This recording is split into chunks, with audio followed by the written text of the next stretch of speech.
What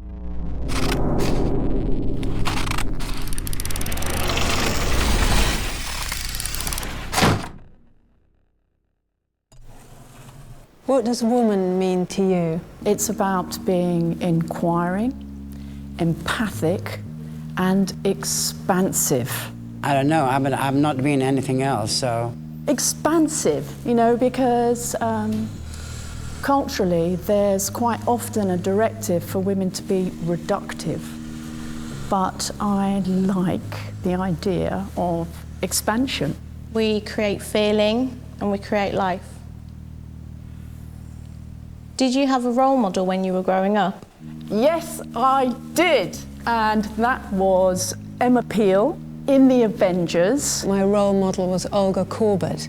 She seemed very exciting and disciplined and talented. She was a brunette, and that was important because there's a lot of blondes on the telly in the 60s. I went to a non-school, and the headmistress really believed in women. She was like a warrior. People like Oprah. She was well-read, she was intelligent. I remember being a kid and watching her chat show and seeing her little cartoon of herself at the end of it where she pulls her name and it kind of bumps her hip, and thinking, she's got like a cartoon of herself, like that's major, like she's powerful. Very can-do woman. Clothes, flat boots quite often with high leg kicks. I felt like I could relate to her and aspire to be like her. I was interested in gymnastics, but she was very strong and seemed sort of almost like a fairy. She pushed us to really to educate ourselves.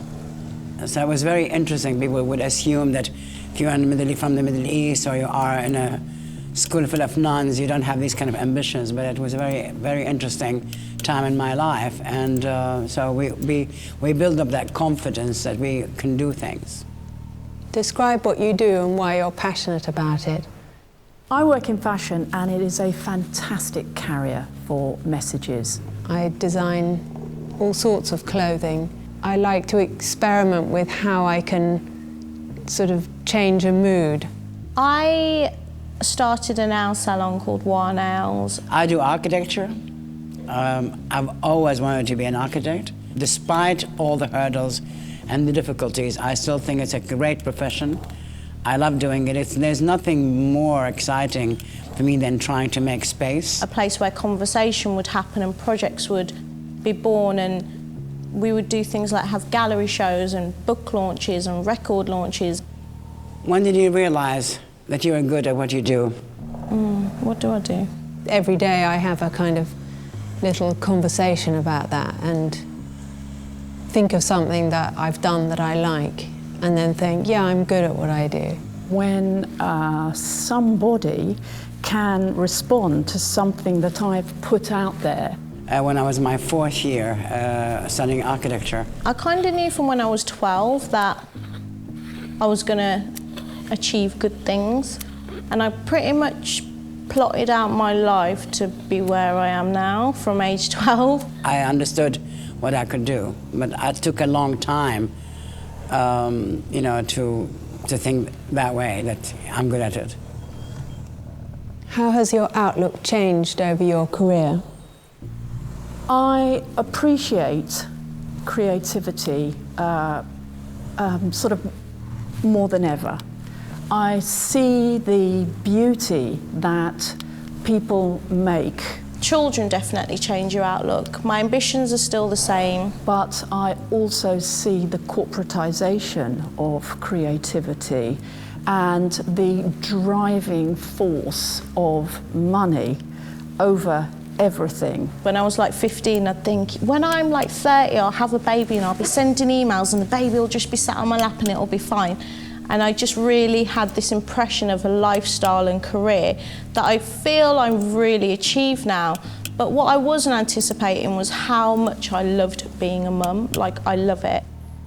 How do you think your work influences younger women? I hope my work makes them feel really good. My work is my clothes that I design, and I hope it makes them feel confident and empowered and sexy and intelligent. I think my work influences younger women in so many ways that it is basically the main reason why I do what I do. I hope that what we do at All Walks Beyond the Catwalk influences younger women to feel more accepting of their physicality, because we are in a culture that defines femininity as an exterior and as one fairly rigid, unachievable ideal. I've taken on staff members who are completely unqualified because I've seen a spark in them, and they're usually single mothers from Hackney who kind of come in the salon and they're like, what's going on here then? What's this all about? And I'm just like, oh, if you can paint, if you have the tiniest amount of aptitude for it, we can always train you to be good. These younger women want to believe that they can also break certain barriers, and so I used to be very reluctant to call myself a woman architect because I thought I was an architect. I should not be branded also as a woman. But I think if it helps a younger generation to associate with me as a female architect, then I had decided that I would support it. What makes me feel strong is my friends and support network. Simply knowledge. Good clothes make me feel strong. You need someone who essentially will act as a mirror to reflect the real you, but mainly the good bits. And that's what makes you strong. Have you had the chance to act as a mentor?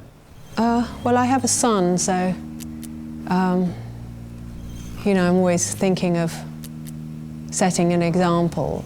Motherhood is an amazing privilege, and so yes, I am a mentor for my two daughters, but I recognise also that all women are mentors for each other. The feedback I get from not all the people I taught and all the people I work with, that they treasured those moments they had worked with me. So that thing, in a way, that is a form of mentoring. It's really just important for me to get across that it takes hard work. Lots of girls are really interested in the kind of lifestyle and money aspect of what I do, and sometimes that's really heartbreaking because they're fed all of this imagery, and it's the instantness of the achievement that has completely changed the culture of how people approach work right now. What's the best piece of advice you've ever been given? Try to listen to people who are saying things you don't like the sound of, and then you'll be much better informed to answer back and destroy their argument. It's the same advice I would give to anybody, which is that hard work. This particular piece of advice I keep with me from Eleanor Roosevelt. She didn't give it to me personally, but these words just jumped off the page when I read them, which is, nobody can make you feel inferior without your consent. What would you say to a younger generation? The most important relationship you'll ever have is the one you have with yourself. And that takes time and acceptance. Be optimistic. You have to believe in the future. You have to believe in your own abilities. Love getting older, to celebrate everything that happens as a result of having more experience. And that's a rare space in our media because, again, we are directed to think of age as a space where there is atrophy and loss. But there's gain. Well, I'd make an effort to listen firstly. I remember when I was the younger generation, feeling that nobody listened to anything I said or noticed anything I did. There's almost no point me telling a younger generation, because the thing about being young is you've got to experience it yourself.